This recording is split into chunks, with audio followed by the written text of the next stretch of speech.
আসসালামু আলাইকুম। আশা করি আপনারা সকলে ভালো আছেন। আজকে আমি আপনাদের সাথে ছোট্ট একটা বিষয় নিয়ে একটু আলাপ আলোচনা করবো। সেটি হচ্ছে যে আমাদের সমাজে কিংবা আমাদের দেশের আমাদের মুসলিম সমাজের পিতামাতার প্রতি আমাদের যে একটা কর্তব্য কিংবা দায়িত্ব রয়েছে, এবং পিতামাতার যে একটা সন্তানদের প্রতি দায়িত্ব কিংবা কর্তব্য, যে একটি ভিডিওতে দেখতে পাচ্ছি যে সোশ্যাল মিডিয়ায় ভিডিওটি বিভিন্নভাবে ভাইরাল হয়েছে এবং অনেকে এই ভিডিও নিয়ে বিভিন্ন ধরনের মন্তব্য করতেছে। দেখা যাচ্ছে যে একটি লাশ চেয়ারে বসে রয়েছে এবং তার সন্তানরা তার লাশ সামনে রেখে দলিলে তার টিপসই নিচ্ছে, নিয়ে তার সম্পত্তি ভাগাভাগি করে নিচ্ছে।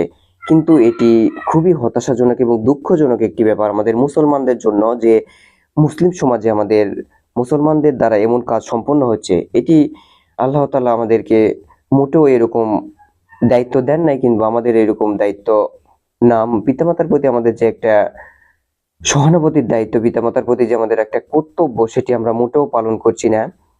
এবং পিতামাতা যে সন্তানের প্রতি যে গুরুত্বপূর্ণ দায়িত্ব, পিতামাতারাও সেটি মোটেও পালন করছে না। আপনার সন্তানকে আপনার ছোটবেলায় অবশ্যই দ্বীনি শিক্ষা দিতে হবে, যেন ভবিষ্যতে আপনার সন্তানের কাছ থেকে আপনি ইসলামের কিছু সেবা চর্চা আশা করেন।